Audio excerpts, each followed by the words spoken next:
Buenos días, compañeros y maestro. Mi nombre es Carla Ávila.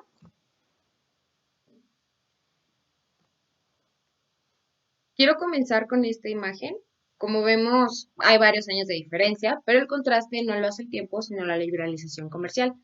Este país es Singapur, que hace medio siglo era una isla pobre con pocos recursos naturales y no prometía futuro alguno. En parte, ayudó mucho la liberalización comercial, pero las claves fueron las políticas públicas que propuso el gobierno en materia industrial, como la producción de manufactura para exportar a mercados de países desarrollados, y la social en cuestiones de vivienda, salud, educación. Básicamente lo que hizo Singapur fue incentivar la inversión extranjera y el capital humano hasta convertirse en uno de los países más ricos del mundo.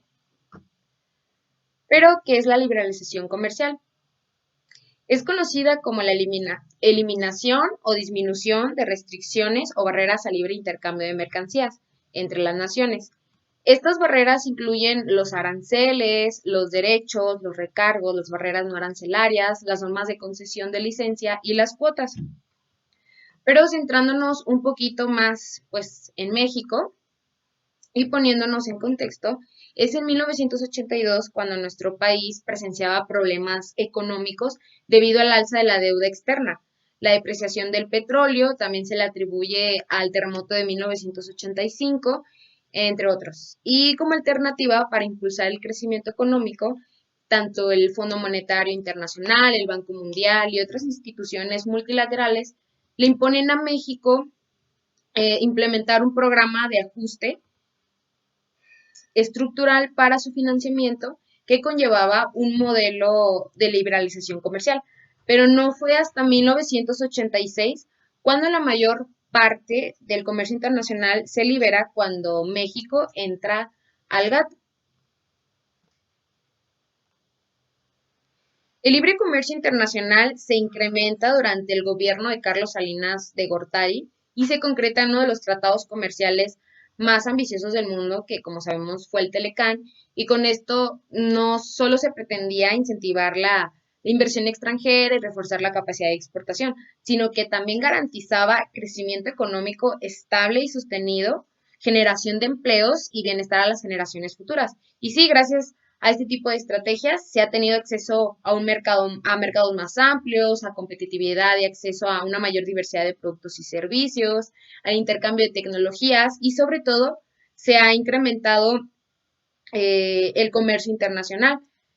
Lamentablemente no, el crecimiento económico sostenido pues no se ha incrementado. Bueno, esta tabla nos muestra la tasa de crecimiento del Producto Interno Bruto de las importaciones y las exportaciones en México de 1980 al 2003. La tasa de crecimiento de las importaciones ha rebasado la de las exportaciones con efectos adversos en la balanza de pagos y por ende en el crecimiento económico del país. Bueno, esta es una tabla de las importaciones y las exportaciones que se llevaron a cabo en 2020. En la parte de arriba son las importaciones y en la parte de abajo son las exportaciones. Como vemos, en algunos meses hubo déficits, en otros superávits. Y a continuación tenemos una tabla de la inversión extranjera directa. Y finalmente una del Producto Interno Bruto, que como vemos terminó en cifras negativas.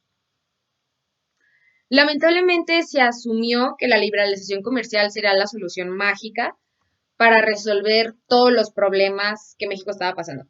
Pero esta no garantizó ni el crecimiento de las exportaciones ni del país. Pero, ¿por qué sucede esto? Para comenzar, México no tiene una estrategia económica de apertura comercial enfocada al crecimiento. Aparte de que cerca de 2/3 de las exportaciones mexicanas son de empresas transnacionales y se caracterizan por un alto contenido de insumos importados. La nación apostó por un modelo de procesos productivos de bajo valor agregado y nivel tecnológico con pocos vínculos con el resto de la estructura productiva establecida en México.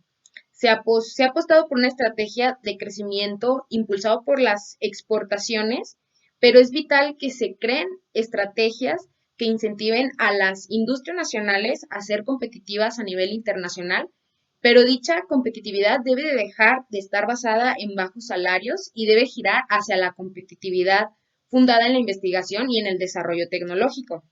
A pesar del aumento de la inversión extranjera, no se reflejó en una formación bruta de capital, como lo vimos anteriormente. O sea, esto fue a que no se consiguió modernización y ampliación de la planta productiva, de la maquinaria y equipo, o sea, lo cual estancó las exportaciones y a la vez limitó la transformación y modernización de la producción nacional. La CEPAL hace un análisis acerca del fallo de la liberalización en países latinoamericanos, porque no es un problema solamente de México, y nos dice que uno de los errores comunes es que el Estado fue débil o pasivo y cede sus funciones al mercado no regulado, y lo compara pues con la situación que pasó en Asia, donde en Asia se llevaron a cabo estrategias de desarrollo orientadas hacia el sector externo, pero combinadas con una extensiva regulación e intervención gubernamental para promover el cambio estructural. Además, se mantuvieron severas restricciones a las importaciones, estrictos controles a los flujos de capital y se constituyó al tipo de cambio para promover su política comercial. Lastimosamente, nuestro país se ha integrado a la economía global como un socio subordinado, transformando su estructura productiva y la de sus exportaciones, contando con un enorme nivel de desempleo y subempleo, así como el mantenimiento de una gran desigualdad en la distribución del ingreso. Y a pesar de todos los acuerdos que se puedan firmar y a cuántos mercados podamos acceder, es necesario que se cree, perdón, una política de industrialización integral basada en un núcleo tecnológico que permita extraer los beneficios del comercio internacional y a la vez fortalezca al mercado interno y establezca un adecuado funcionamiento de las instituciones. La liberalización comercial es un factor primordial en el desarrollo de la economía de cualquier país. No obstante, tomando de referencia el caso de Singapur y el contraste que hay con México, existe una diferencia sustancial gracias al involucramiento del gobierno y a la implementación de estrategias adecuadas con sus respectivas políticas. Como también pues hay que tomar en cuenta aspectos sociales como la pobreza, la educación y la corrupción. Actualmente México presenta grandes retos y más ahora que se están creando panoramas de incertidumbre en el mundo. Para que nuestro país tenga una liberalización comercial exitosa que venga de la mano con un crecimiento económico sostenido, es fundamental que se crean políticas públicas y haya más involucramiento pues, del gobierno. Esto sería todo de mi parte. Muchas gracias.